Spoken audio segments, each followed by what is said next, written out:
ناظرین السلام علیکم ورحمۃ اللہ وبرکاتہ۔ ماہ مبارک رمضان کی آج 9 تاریخ ہے۔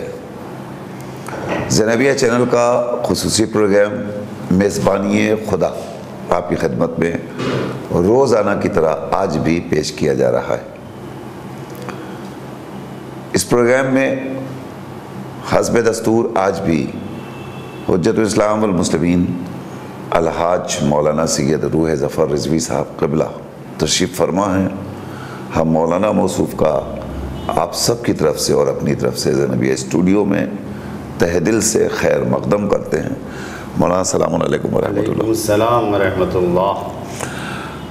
ناظرین، اس پروگرام کا ہدف، اس پروگرام کا مقصد آپ کے پیش نظر ہے۔ ہم چاہتے ہیں کہ اس میں آپ ماہ مبارک رمضان سے متعلق جو بھی سوالات پوچھنا چاہیں وہ ٹیلی فون اٹھائیے، ایک کال کیجئے اور اپنا مسئلہ براہ راست دریافت کیجئے۔ اس میں تکلف کرنے کی کوئی ضرورت نہیں ہے۔ جو لوگ بھی چاہے، بچے، بچیاں، جوان، مرد، خواتین، مسائل تو سب کے ساتھ ہوتے ہیں، لہذا کوئی تکلف کرنے کی اور گھبرانے کی ضرورت نہیں ہے۔ آپ جیسے اپنے گھر اور خاندان والوں کو فون کرتے ہیں اسی طریقے سے موبائل اٹھائیے، موبائل پہ سامنے نمبر موجود ہے، آپ کے اسکرین پہ نمبر موجود ہے، آپ اس نمبر پہ ڈائل کیجئے اور اپنا سوال ابھی درج کرائیے۔ حضور اجازت ہے میں کال لے لوں۔ ہلو جی، السلام علیکم۔ السلام علیکم۔ مولانا صاحب میرا سلام۔ میرا سوال، میں نے کل آپ سے سوال کیا تھا کہ میں نے 7 سال کے روزے میرے قضا ہوئے ہیں، مطلب قضا میں ہم نے چھوڑے نہیں، ہم سے چھڑائے گئے ہیں صاحب کے کہنے پر۔ تو مولانا صاحب نے جواب دیا تھا کہ آپ کو قضا روزے رکھنے پڑیں گے، لیکن یہ میں کہہ رہی ہوں آپ سے کہ میری ایج بھی اب 70 ایئرس کی ہو گئی ہے۔ میں یہ تو رمضان کے روزے ہمت کر کے رکھ لیتی ہوں، لیکن یہ جو مستحب روزے ہیں جیسے 15 شعبان ہے، 3 شعبان ہے، 13 رجب، یہ میں رکھتی ہوں کہ میرا بیٹا اور بہو خطبہ دیتی ہیں 12 بجے سے پہلے کہ نہیں امی آپ نہیں رکھ پائیں گی۔ تو بتائیے ہم یہ 7 مہینے کے روزے کیسے رکھیں گے؟ یہی ہم پریشان ہیں اور کوئی بات نہیں ہے۔ اس لیے میرا سوال ہے۔ خدا حافظ۔ خدا حافظ۔ خدا حافظ۔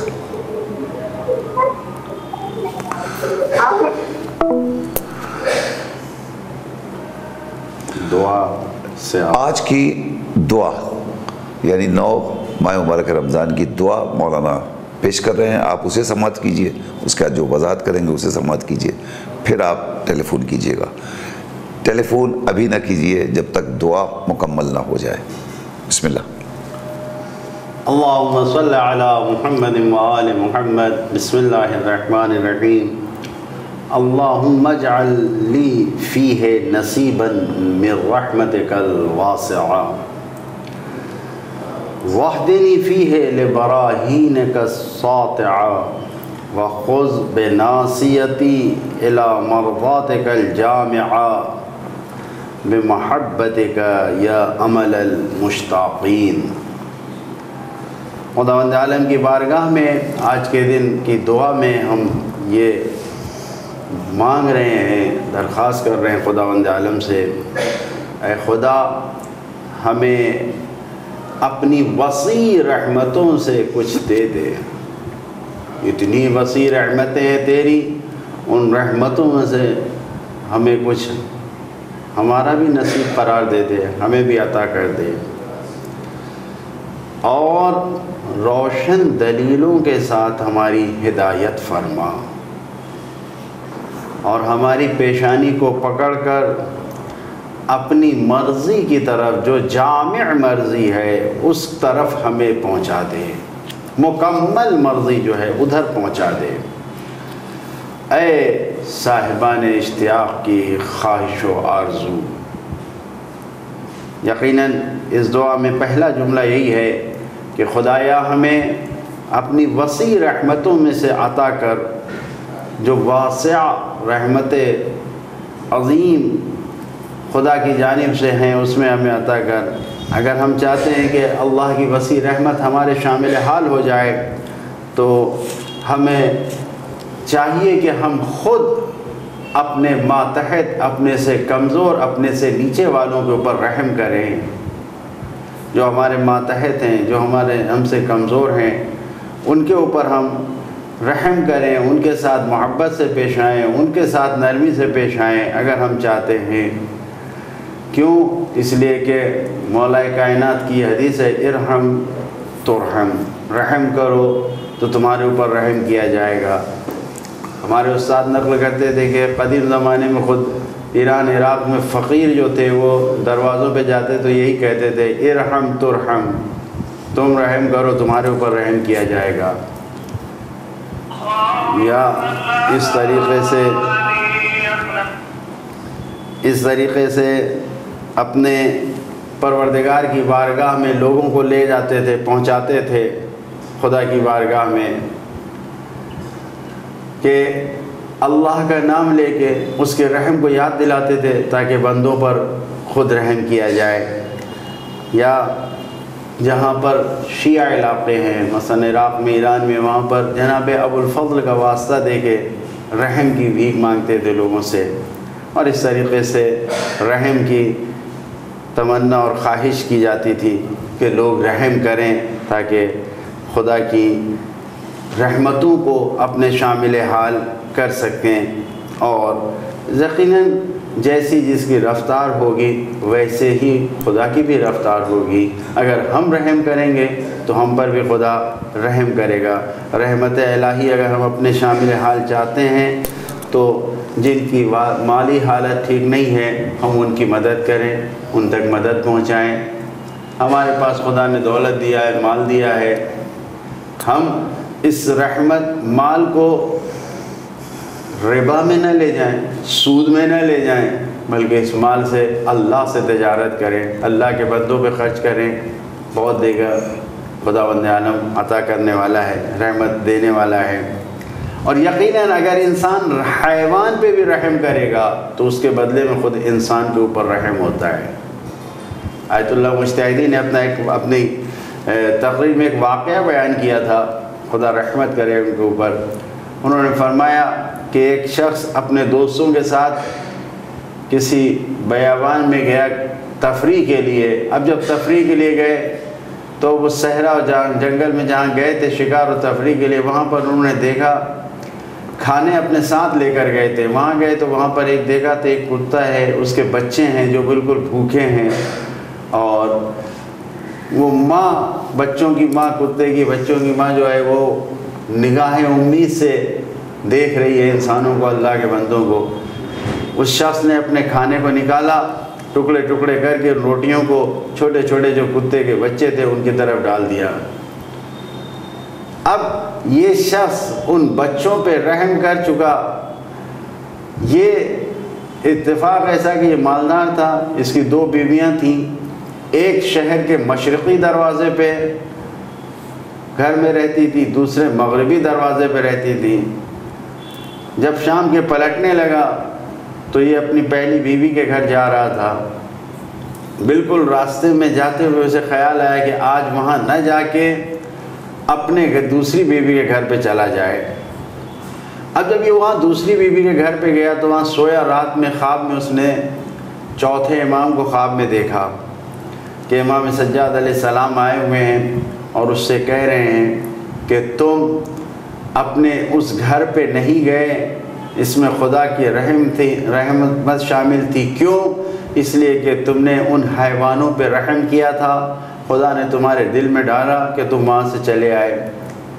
اگر تم اس گھر میں جاتے، کیونکہ تمہاری بیوی کو یہ معلوم ہو چکا ہے کہ تمہاری دوسری بیوی بھی ہے، تو اس وجہ سے آج اس نے اس گھر تمہارے لیے جو کھانا بنایا تھا اس میں ملانے کے لیے زہر تیار کر رکھا تھا، گھر کے فلاں جگہ پر فلاں حصے میں وہ زہر رکھا ہوا ہے، تم جاؤ گے وہ زہر تمہیں ملے گا۔ البتہ تمہیں اختیار ہے کہ تم چاہو تو اپنی بیوی کو اپنی زوجیت میں رکھو، وہ تمہاری پہلی بیوی ہے، یا چاہو تو اسے طلاق دے کر آزاد کر دو، لیکن تمہاری جان بچی اس لیے ہے کہ تم نے ان کتوں کے بچوں کی جان بچائی تھی۔ رحم کرو تاکہ تمہارے اوپر رحم کیا جائے۔ یہ ایک فارمولہ ہے. جب وہ گیا تو واقعاً اس نے دیکھا کہ اسی جگہ پر جہاں امام نے خواب میں دکھایا تھا وہاں زہر موجود ہے. پھر اس نے بیوی سے وہی کہا مولا نے مجھے اختیار دیا ہے کہ میں تمہیں رکھوں یا طلاق دے دوں. میں تمہیں اختیار دیتا ہوں کہ تم باوجود ہے کہ مجھے زہر دے کے مارنا چاہتی تھی لیکن میں تمہیں اختیار دے رہا ہوں. تم چاہو تو میرے ساتھ رہ سکتی ہو, چاہو تو طلاق لے کے جا سکتی ہو. اس عورت نے کہا کہ نہیں, میں اب اس کے بعد تو تمہارے ساتھ نہیں رہ سکتی. طلاق لے کے وہ وہاں سے چلی گئی. لیکن اس کی جان بچی کس لیے؟ اس نے بچوں پہ, کتوں کے بچوں پہ, حیوان پہ رحم کیا تھا. بسم اللہ. جزاک اللہ. ہلو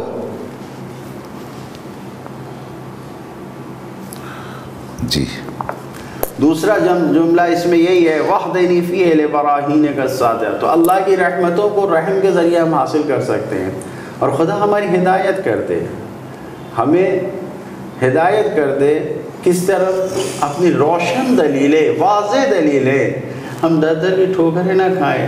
صراط مستقیم, وہ صراط مستقیم جس کو ہم واجبی طور پر روزانہ 10 مرتبہ کہتے ہیں خدایا ہمیں وہ دکھا دے, دے دے. اس صراط مستقیم کی ہدایت کے لیے خدا سے کہہ رہے کہ براہین, روشن دلیلیں جس سے ہم اس تک پہنچ سکیں.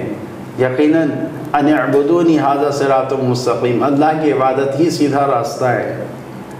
وہ سیدھا راستہ جو واقعاً اہل بیت اطہار کی اطاعت میں ہے کہ اطاعت اہل بیت ہی سیدھا راستہ ہے, صراط مستقیم ہے.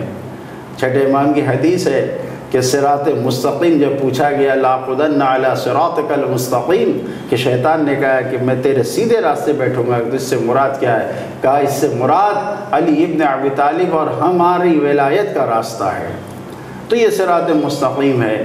تو خدا سے دعا ہے کہ ہمیں صراط مستقیم روشن دلیلوں کے ساتھ ہدایت دے دے خداوند عالم.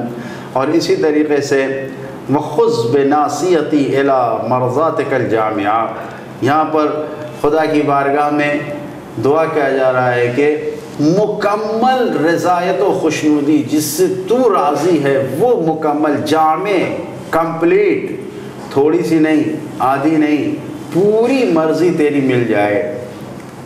وہ مرضی کی طرف میری پیشانی کو پکڑ کر, بالوں کو پکڑ کے گھسیٹ کے اس طرف لے جا. یہ خدا سے دعا کر رہے ہیں کہ خدا کی, یعنی انسان کو کوشش کرنا چاہیے کہ اللہ کی خوشنودی حاصل ہو سکے, اللہ کی مرضی حاصل ہو سکے. اور یقیناً اگر انسان چاہتا ہے کہ خدا کو راضی کرے, وہ بھی جامع مکمل خوشنودی خدا کی ملے, تو اپنی زندگی میں دیکھیں مال حرام زندگی میں نہ آئے, حرام کھانے زندگی میں نہ آئیں, حرام غذا نہ آئے ہمارے زندگی میں.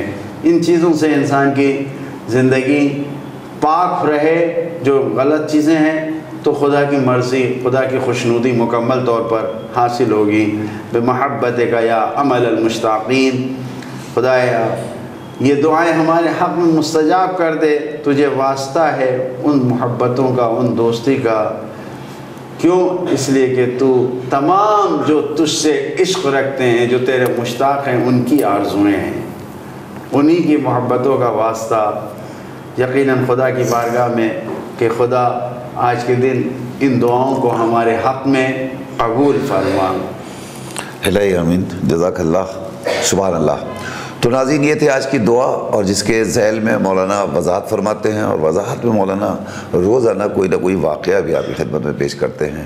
اب یہ ایک چھوٹا سا واقعہ جو ہمارے لیے واقعی سبق آموز ہے اور ہمارے لیے درس عبرت ہے, اسے ہمیں ذہن میں محفوظ کرنا چاہیے. اگر انسان دوسروں کے اوپر رحم دلی کے ساتھ پیش آئے, دوسروں کے ساتھ, ایون جانوروں کے بچوں کے ساتھ بھی اگر رحم کیا جائے, تو پروردگار عالم اسے موت کے منہ سے نجات دلا دیتا ہے اور آزادی دلا دیتا ہے.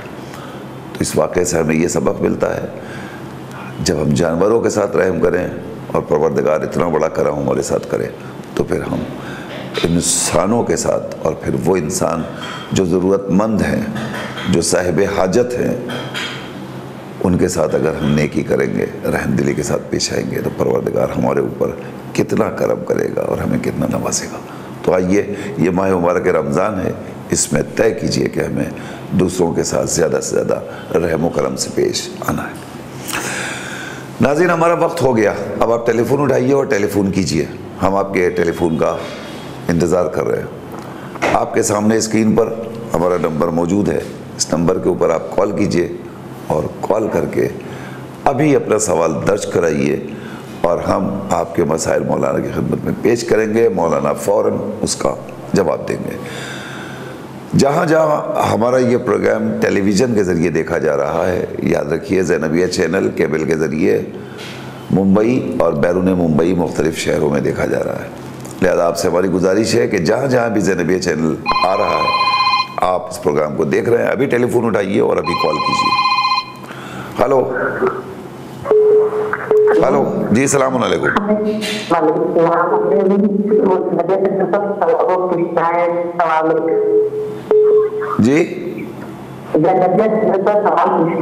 جی جی آپ پوچھئے، میں آپ کے سامنے ہوں۔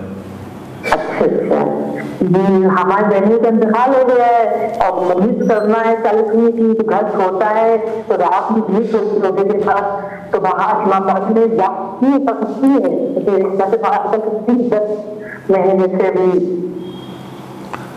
نہیں۔ آپ ابھی کہاں رہ رہی ہیں؟ ہم تو کشمیری محلے میں رہتے ہیں۔ کہاں پہ؟ کشمیری محلے میں؟ جی جی کشمیری محلے لکھنؤ سے۔ جی تو باہر مجلس کرنا ہے درگاہ میں یا امام باڑے میں کہیں کرنا ہے تو جب ابھی نہیں ہوئی ہے تو باہر جا کے گھر میں جا کے کر سکتے ہیں، مجلس امام باڑے میں جاتے ہیں ہم 40 کی مجلس۔ اچھا، گھر چھوٹا ہے اور رات میں روزے کی بات کبھی سکتی رہی ہے۔ چلیے اس کا جواب دے دیجیے۔ خدا حافظ۔ خدا حافظ۔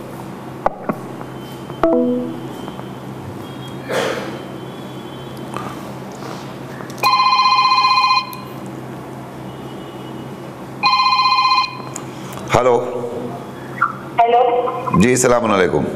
ہلو السلام علیکم۔ وعلیکم السلام۔ جی جی میں مانرا سے بات کر رہی ہوں۔ جی میرا سوال یہ کہ جس میں میرا چھوٹا سا بچہ ہے، اکثر ہم جب کوئی چیز کی عبادت کر رہے تھے، خاص کر کے جب نماز پڑھ رہے تھے تو بچے ایک بھی آگے جیسے ہمیں ستاتے ہیں یا کچھ ایسا کام کر رہے تھے جس میں ہمیں بیچ نماز میں کچھ آواز سے ان کو روکنا پڑتا ہے یا کسی کو آگاہ کرنا پڑتا ہے کہ بچہ کچھ غلط کرنے جا رہا ہے، تو ایسا کرنا جائز ہے؟ مطلب کر سکتے اس کا ہماری نماز سے تو کوئی اثر نہیں ہوگا؟ اچھا، یعنی آواز میں آپ کیا کہتی ہیں؟ جیسے اگر کوئی سورہ پڑھے تو وہ سورہ تھوڑا زور سے کر دیے۔ اچھا، یہ تو نہیں، اچھا یہ تو نہیں کہتی کہ نہیں بیٹا ہٹ جائیے؟ نہیں ایسا نہیں۔ اچھا ٹھیک ہے۔ اور کوئی سوال ہے آپ کا؟ نہیں۔ کہاں سے کال کر رہی ہیں آپ؟ باندرا سے۔ ٹھیک، مولانا بھی آپ کو جواب دیں گے انشاءاللہ۔ جی خدا حافظ۔ خدا حافظ۔ خدا حافظ۔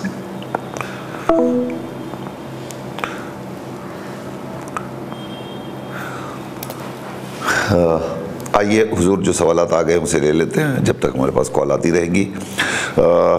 ایک سوال اس کے پہلے آ چکا تھا، ایک خاتون ہیں جن کی شادی ہوئی، شادی کے بعد وہ اپنے سسرال گئیں، وہاں پہنچیں تو ساس نے منع کر دیا کہ تم روزہ نہیں رکھ سکتی۔ ابتدا میں 7 ایئرس انہوں نے وہاں گزارے اور وہ روزے نہیں رکھ پائیں۔ اس کے بعد پھر وہ ممبئی آ گئیں اور جب سے آئیں ماشاءاللہ روزے رکھ رہی ہیں۔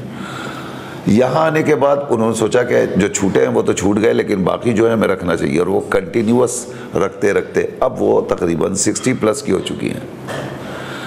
اب وہ کہہ رہی ہیں کہ مجھے یہ خیال آ رہا ہے کہ جو روزے میرے چھوٹے ہیں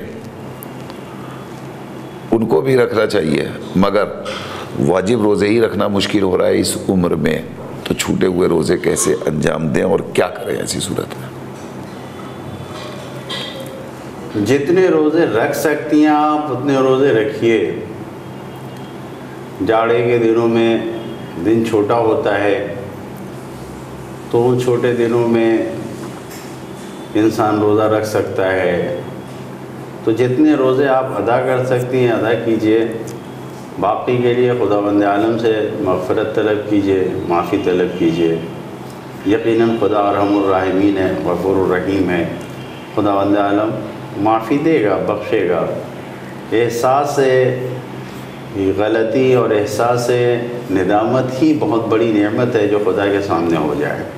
اگر آپ کو یہ احساس ہے کہ مجھ سے غلطی ہوئی، مجھ سے کوتاہی ہوئی، اور مجبوری کی صورت میں ہی صحیح نہیں لکھا لیکن جب قضا تو کر سکتی تھی آپ بعد میں نہیں کر پائیں، تو یہ آپ کی غلطی ہے، اس بات کا احساس ہو جائے خدا کی بارگاہ میں تو یقیناً خدا رحم کرنے والا ہے، ارحم الراحمین ہے، اور خدا کی رحمتیں شامل حال ہوں گی اور آپ کو ملے گی، نجات ملے گی اور بخشش ہوگی. بس کوشش یہ کیجئے کہ جتنے رکھ سکتی ہیں اپنے خدا کے درمیان اتنا روزہ ادا کیجئے. تو جیسا کہ مولانا نے عرض کیا، اصل میں 7 ایئرس نہیں رکھے تھے آپ نے، لیکن اس کے بعد جب ممبئی آ گئی، وہ آپ کی جوانی کا دور زمانہ تھا، قوت تھی، طاقت تھی، اس وقت آپ نے چھوٹے ہوئے روزوں کو رکھ لینا چاہیے تھا، لیکن آپ اس وقت بھی نہیں رکھ سکیں، بے توجہی رہی، اور اب آپ چاہتی ہیں. تو اب ایک ہی طریقہ ہے کہ جب بھی موقع ملے اور آپ کی صحت اجازت دے، خاص طور سے جب نومبر دسمبر کا زمانہ ہو، موسم بڑا اچھا ہوتا ہے اور دن چھوٹا ہوتا ہے، اس میں کوشش کیجئے جتنے روزے کوشش سے آپ رکھ سکتی ہیں اسے رکھ لیجئے. اور اس کے بعد بہرحال اس کی بارگاہ بہت بڑی ہے، توبہ کیجئے، استغفار کیجئے، انشاءاللہ وہ معاف بھی کرنے والا ہے، وہ بخشنے والا بھی. ایک سوال ہے حضور کہ ہم جو مرحومین کو قرآن مجید پڑھ کے ماہ مبارک رمضان میں بخشتے ہیں، اس کے بخشنے کا صحیح طریقہ کیا ہے؟ قرآن پڑھنا چاہیے. یقیناً ہم جو بھی عمل انجام دیں، اگر ہماری نیت یہ ہوگی کہ ہمارا یہ عمل، اس کا ثواب ہمارے فلاں مرحوم تک پہنچ جائے، تو خود انسان کی نیت میں اگر یہ اخلاص پایا جائے گا ثواب پہنچنے کا، تو انسان کا یہ عمل پہنچ جائے گا. جو بھی ثواب ہوگا خدا خود عمل کرنے والے کو بھی ثواب دیتا ہے، اور اس کے جس مرحوم کی نیت کی ہے اس تک بھی ثواب پہنچ جاتا ہے. صحیح طریقہ یہی ہے کہ ہم جو بھی قرآن پڑھ رہے ہیں، جو بھی ہدیہ کر رہے ہیں، اس کے لیے ہم قرآن پڑھنے کے بعد یہ کہیں کہ ہم نے اس ثواب، اس قرأت کا، اس قرآن کی تلاوت کا ثواب اپنے فلاں مرحوم کو ہدیہ کیا. بہت سی جگہوں پر نذر ہوتی ہے، کھانے پینے کا سامان رکھا ہوا ہے اور اس کھانے پینے کے سامان میں انسان اپنے مرحومین کی نذر کرتا ہے، نذر و نیاز کرتا ہے. تو ان مرحومین کی نذر و نیاز کے لیے علماء نے طریقہ بتایا ہے کہ انسان سورہ فاتحہ پڑھ لے، سورہ قل هو اللہ پڑھ لے اور پڑھ کر ہدیہ کرے. اس کے ذریعے سے وہ نیاز، تو یہی کہا جاتا ہے کہ ہم نے اس سورہ قل هو اللہ کا ثواب اور اس نذر کا ثواب جو ہمارے سامنے رکھا ہے، ہم نے اس کو ہدیہ کیا اپنے فلاں مرحوم کو. تو اس طریقے سے مرحوم تک بھی جو ہے وہ ثواب قرآن اور اس نذر و نیاز کے پہنچ جاتا ہے. انسان یہ بھی کہتا ہے 14 معصومین کے صدقے میں پہنچا دیا. یہ سب طریقے ہیں صحیح طریقے سے اپنے نذر و نیاز کو مرحومین تک پہنچانے کے، کہ انسان اگر صرف نیت بھی کر لے. یہیں پہ یہ بات میں عرض کر دوں کہ بعض وقت ہوتا ہے کہ انسان نے ایک دیگ کھانا پکوایا اور اس میں سے لا کے کچھ پیالے میں، برتن میں کچھ نذر کر دیجئے. وہ پوری دیگ جو آپ نے نذر کی ہے، ضروری نہیں ہے کہ آپ اس کو چھوڑ دیجئے. نہیں، نذر کا آپ نے جو نیت کی اسی کو رکھیے کہ یہ نذر کے لیے پک رہی ہے. پوری دیگ کے لیے اپنی نیت کیجئے، نذر کے لیے وہ پوری دیگ خدا کی بارگاہ میں پہنچ جائے گی. وہ ایک پلیٹ کو صرف کیوں نذر کرا رہے ہیں؟ اگر انسان اپنی نیت میں رکھے تو بہت ثواب ہے. بسم اللہ. ہلو، السلام علیکم. وعلیکم السلام. ہاں مولانا، میرا سوال یہ ہے کہ میں جب نافلہ نماز پڑھتی ہوں نا، جی، تو دل میں جانے کے بعد استغفر ربی واتوب الیہ بولنے کے لیے پوری بہتری نہیں ہو سکتی، تھوڑا سا یوں کر کے پھر اپنے سجدے میں چلی جاتی ہوں. تو ایسا کیا چلے گا؟ واجب جماعت میں تو کوشش کر کے کھڑی ہو تو گھٹنے میں بہت درد رہتا ہے. آپ کیا کرتے نا استغفر اللہ کہتے ہوئے؟ ہاں مطلب تھوڑی سی خالی نہیں ہوتی ہے، ایک دم بیٹھنا چاہیے نا، ایک دم بدراج تک بیٹھ نہیں سکتے ہو. اچھا، ربی بات بولے تھوڑی سی منڈی اوپر کر کے بول دیتے پھر سجدے میں چلی جاتی ہوں. تو نافلہ میں چلے گا ایسا؟ ٹھیک. اوکے. اور کوئی سوال آپ کا؟